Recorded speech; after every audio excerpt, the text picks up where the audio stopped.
What is up, guys, and welcome to the second most bizarre show on Patreon. Of course, Bizarre Encounters has to come first, but second coming would be Bizarre Inquiries. I am the one Second that they coming. call Second Coming. I see what you did there. Already getting unhinged on this one. We got crazy unhinged on the episode we just recorded beforehand, so we got a good pace going into this one. So we just kind of have to run with it, man. But anyways, if you don't know who I am the one that they call Shane Squatch. And next to me over here, I got The big bad boo daddy Orin Felix. And he's definitely a big bad boo daddy. And today, of course, going into the new format of how we're doing Bizarre Inquiries. Last week we did the article. That was one that I had brought in. And essentially the whole idea of the show is we just kind of let our minds wander. We get unhinged. We kind of just let it go where it goes. So this week, bringing in an article, we have Orin with an article. So I guess I will pass it over to you, man. You can let him know a little bit about what we're diving into today. And I will bring it up on screen share so everybody can see it. All right, hopping back in after some technical difficulties because my internet likes to randomly drop out on me. Getting into the article, Orin. Why don't you let them know about what we're diving into today, man? Damn it, Shane. We just can't count on you for anything.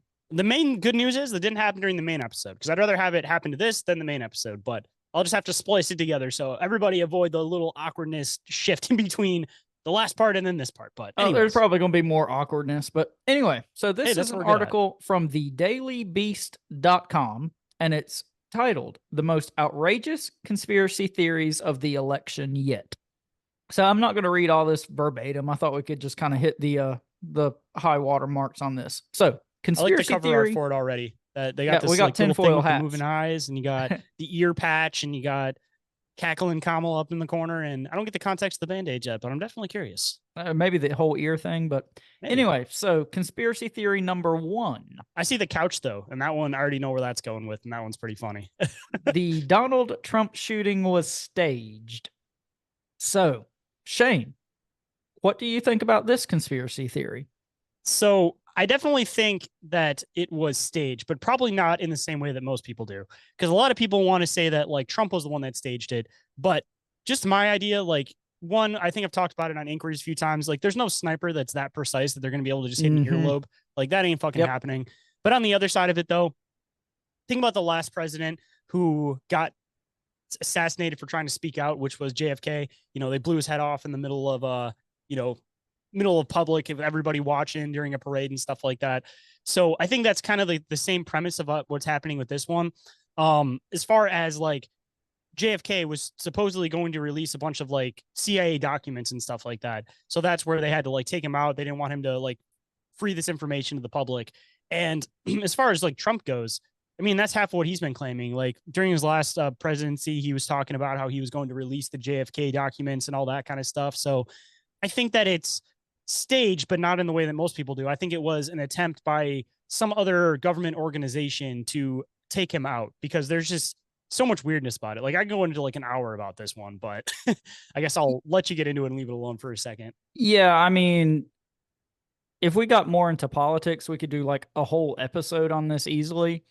I think there's a 0% chance that it was a legitimate assassination attempt.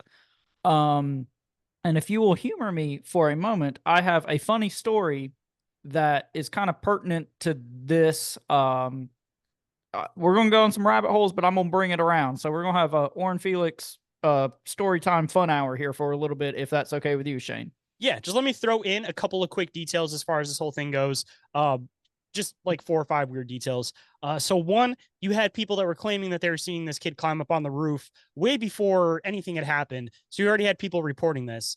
You supposedly had a police officer that went to go climb up there and check on it.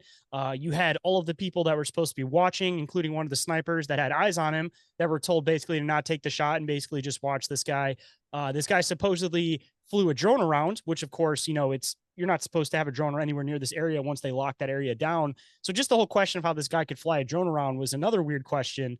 And also, again, the fact that like all of the people that are standing around him trying to protect him, like did nothing to like keep his head down or anything like that. They kind of let him like pop his head up and stuff. So again, I don't think necessarily Trump staged this thing, but I definitely think that it was staged on the other side, that somebody was trying to take him out, because even down to the detail with like JFK, for example, there's obviously like it was recorded on live TV, this guy getting shot in the head.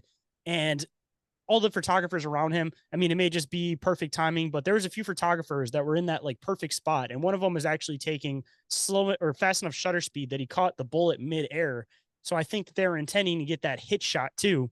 So there's just so much weirdness around this one that it's just unquestionable stuff. And then you have like the local police, and then you have the Secret Service, and they're both saying like, oh, these people are in charge of that. No, these people are in charge of that. And they just have this back and forth between them.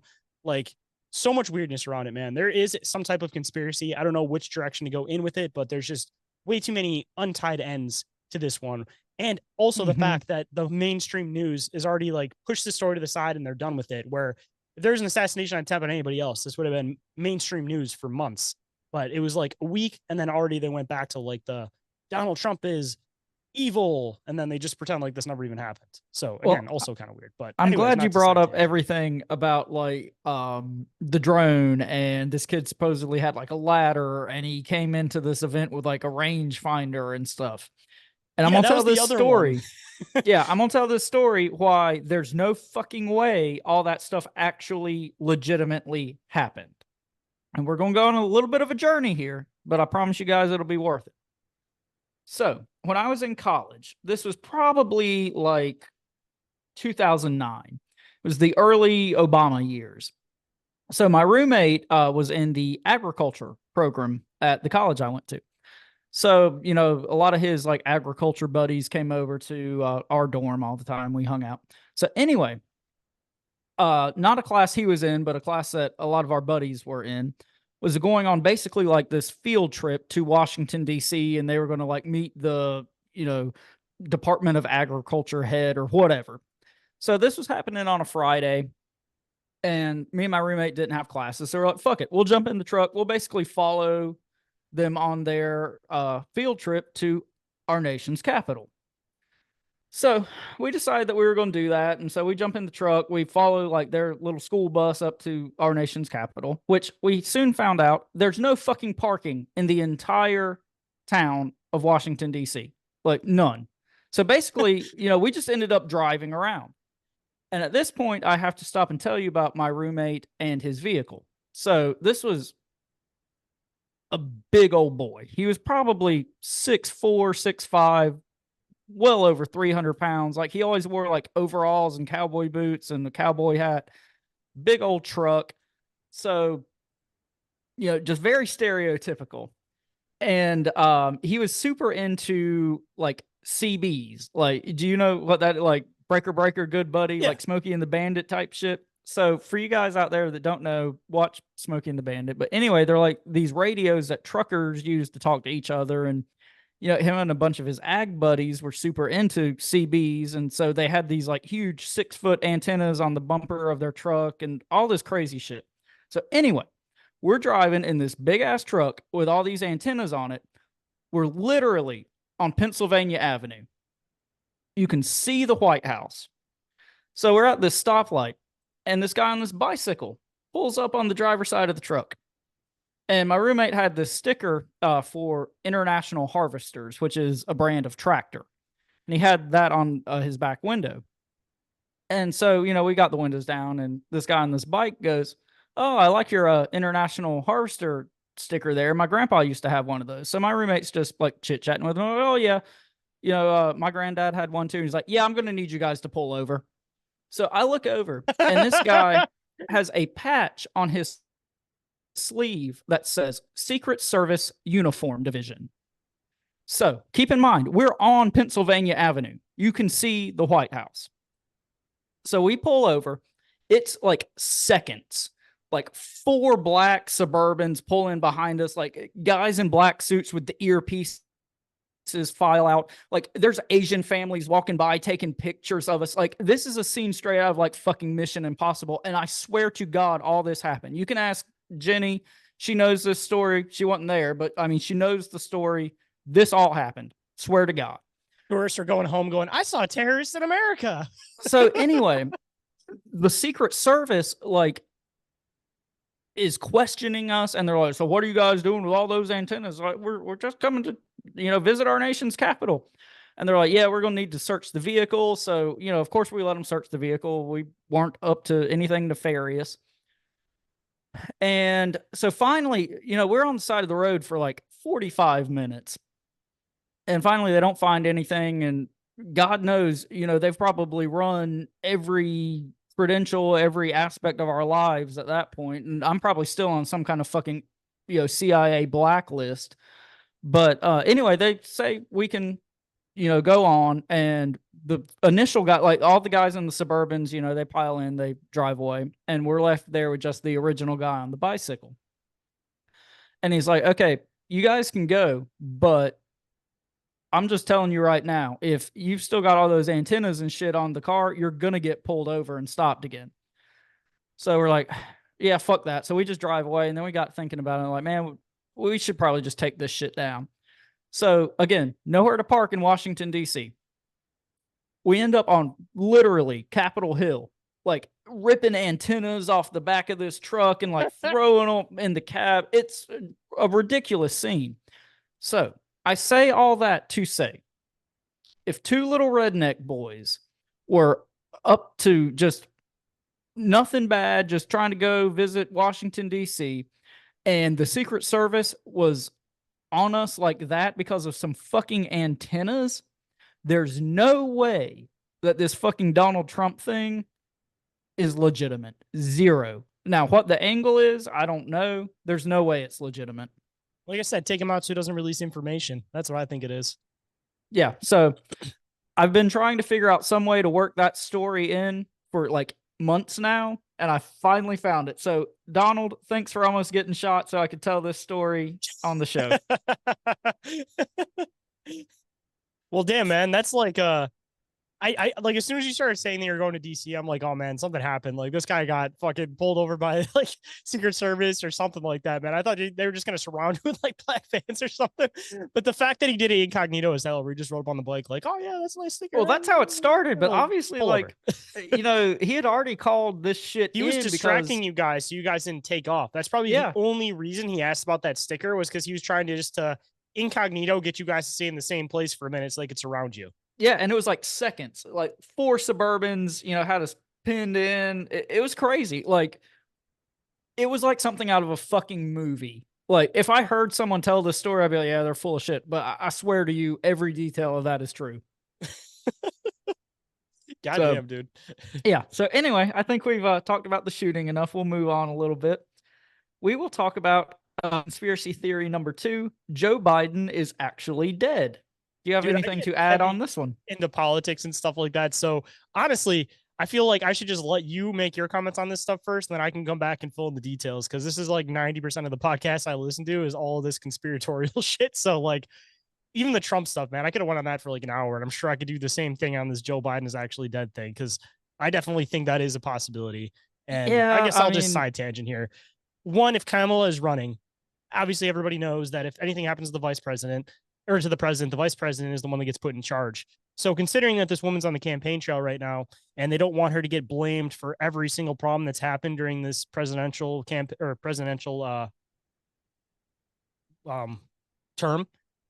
they don't want to have her come in at the very end because she's going to get blamed for everything and it's going to ruin her campaign. So even if anything did happen to this guy, they have to pretend like it didn't so that they can play it off. And even on the other side of it, man, it's like as soon as something happens to the president too, I feel like it's kind of the same thing. I think we talked about it with the Queen of England. Like, I think that they don't announce it to the public right away. They like let the family grieve. They do whatever. They do the actual like family services and everything. And I think that what people actually see on TV is like the big service. I don't think it's actually like the service. Like, I think that they, even beyond conspiracies, like if somebody that's like a elected official or king, queen, president, any of that kind of shit, I think that they give them time in between to get everything figured out before they release that information to the public regardless. But even just the fact that it's near the end of his term, I don't think that they would come out and say it, even if anything did happen, just simply off the fact that Kamala Harris is trying to run now. Yeah, and there's just a lot of weird things with this as far as like the theories about body doubles, and like you can supposedly see like mask lines. And dude, the main one is the ear thing, man. Sometimes he has attached lobes, other times he doesn't. And the new one that they've been talking about, this guy is like way taller, so they've been calling him Crazy Legs Joe. So like people will notice these weird little details. Like, well, and there's this guy walking out for months. looking Joe decrepit. Biden. Sorry. Oh, I'm sorry, but no, there's this weird thing about like he had like this mysterious brother, and like now nobody knows where this brother is, and there's thoughts that like maybe one of these body doubles is his brother, and just all kinds of crazy shit. There's a lot you could go into with this one. And the body doubles thing sounds ridiculous to people, but honestly, every single official has a body double. Like, it's just a smart thing to do.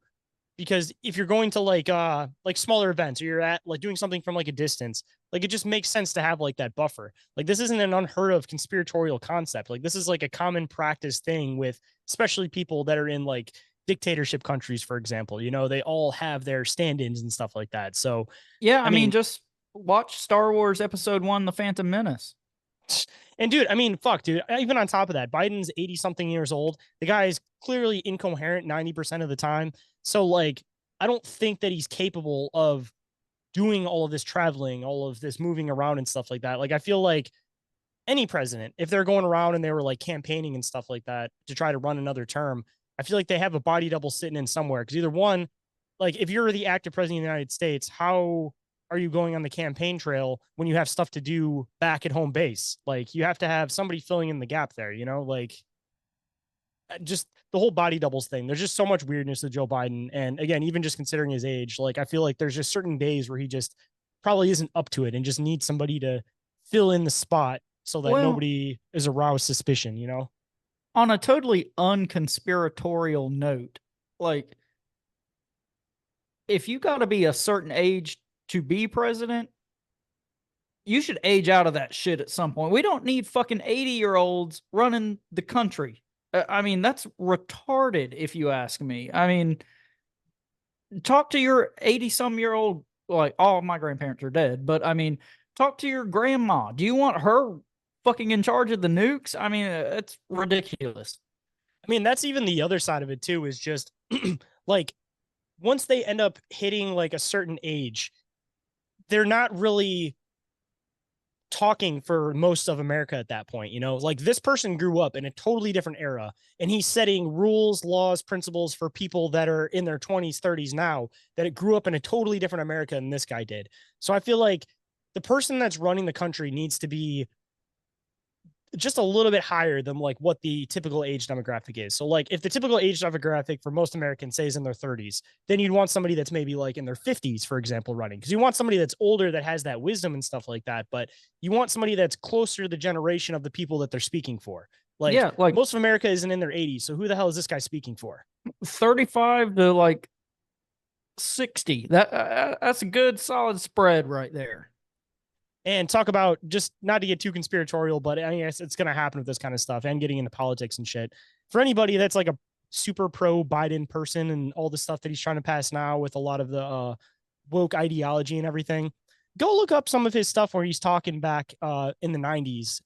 And he is completely the opposite opinion on all of it. Like, this was the guy who was like, anybody that does drugs, they need to go directly to jail. Homosexuality is wrong. And then on the other side now, he's like, oh yeah, my son does drugs. No worries about it. Don't think about it. And then it's like he pushes a lot of this woke agenda shit, even though back in the 90s, he was the complete fucking opposite of that. Well, we all know that all these candidates are just a mouthpiece for their fucking overlords. But Left wing anyway, or right wing, it's all part of the same bird. That's why I always say. So moving on, we'll talk about the third conspiracy theory here. And this one I don't have a whole lot to add to. I wasn't really familiar with this one. So if you've got anything to add, but yes, this one. Kamala Harris's huge crowds are just AI. And there's a direct Donald Trump quote here. So I don't know if one of us wants to read that in a Donald Trump voice, but we can do that if you're feeling frisky. I'll let you do that, and then I'll get into the whole AI thing. This is something I've been following too. So, all right. Well, I don't have a good Trump voice, but I'm going to give it the old college try. How about that? That's all you can do. Has anyone noticed that Kamala cheated at the airport? And cheated is in all caps. There was nobody on the plane, and she AI'd it. He probably doesn't know what AI means, but anyway. And showed a massive, I'm sure there's a lot of hand gestures involved with that too. Shit. Crowd. And there's, quote unquote there. Yeah. Of so-called followers, but they didn't exist. Again, in all caps. The Republican presidential nominee said. So, direct quote there from our boy Donnie T. Well, I think it's one of those things that it's not just her specifically. It's something that like people are interested in politics, but they're not as interested as maybe they have been in the past. Where like I know, for example, when during the last presidential election, when Biden was running and Bernie Sanders was in the mix for a little bit, and Trump was in the mix on that one too.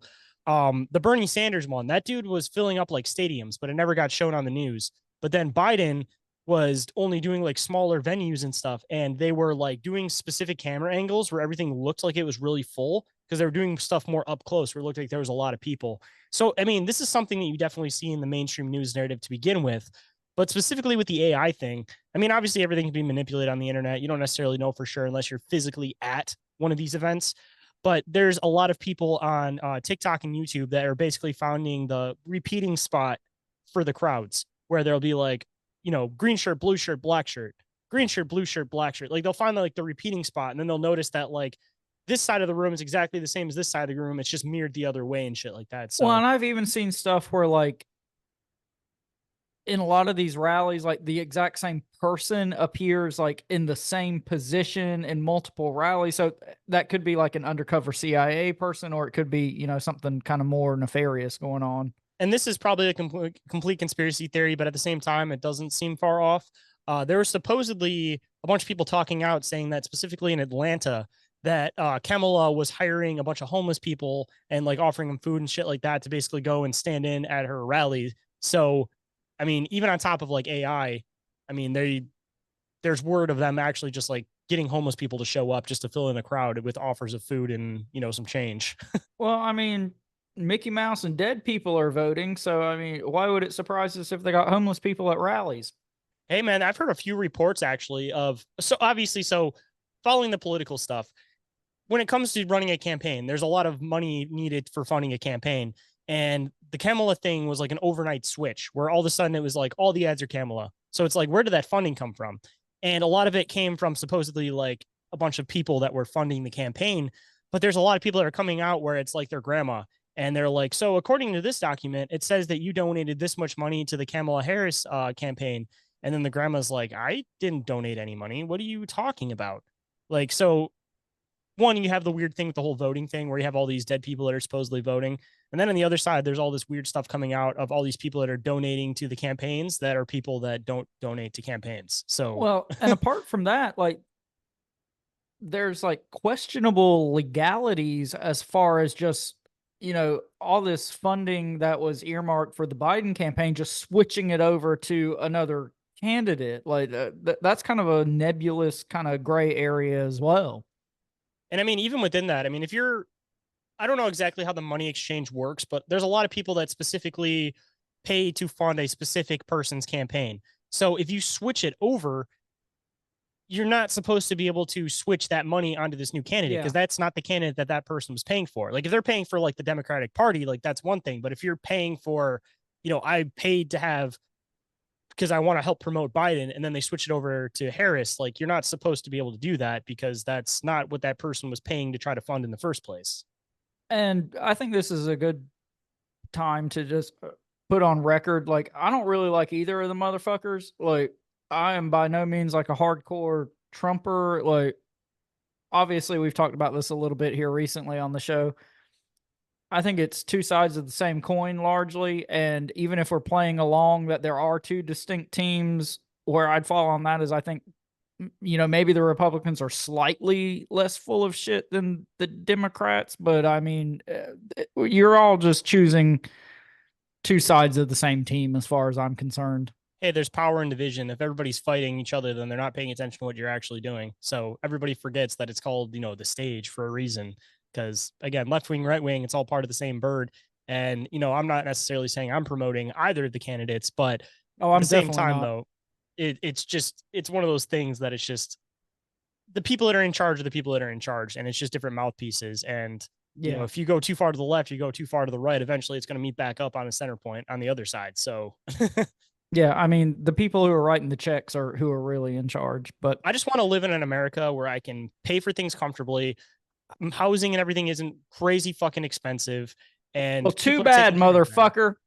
Yeah, you're not allowed to have that. And I'd also like the government to stop taking a third of my checks. That would also be nice. Because I don't care to fund your fucking rockets. Like, and all of the money that you guys like to give to other countries that you feel need it. Like, I need that fucking money. How about we take care of our own damn people? That's entirely too sensible, Shane.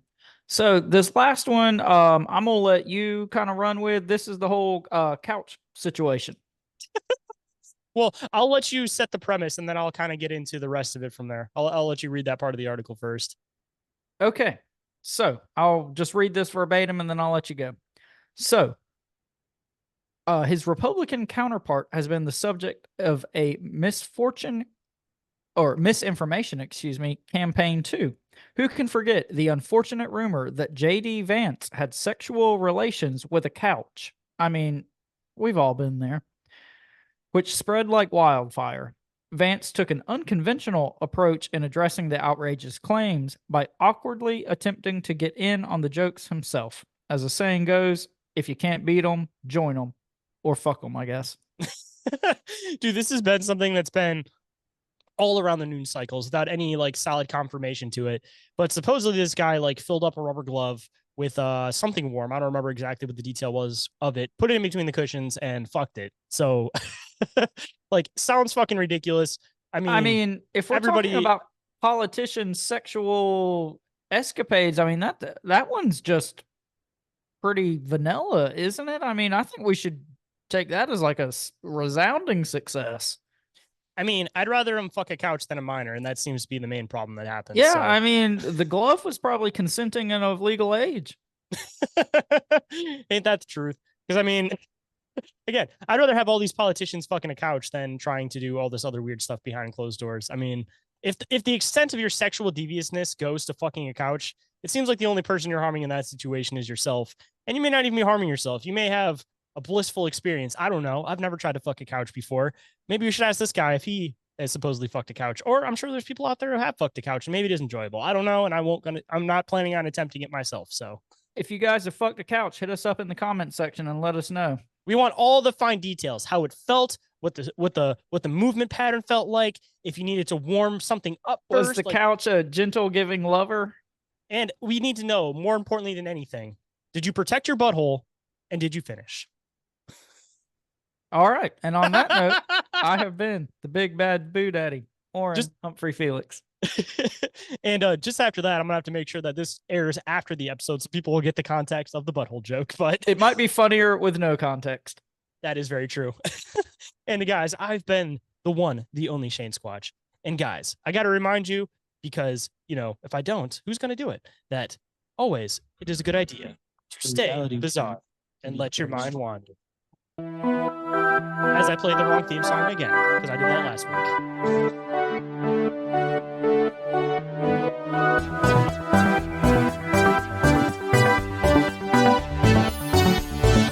Fuck yo, cow.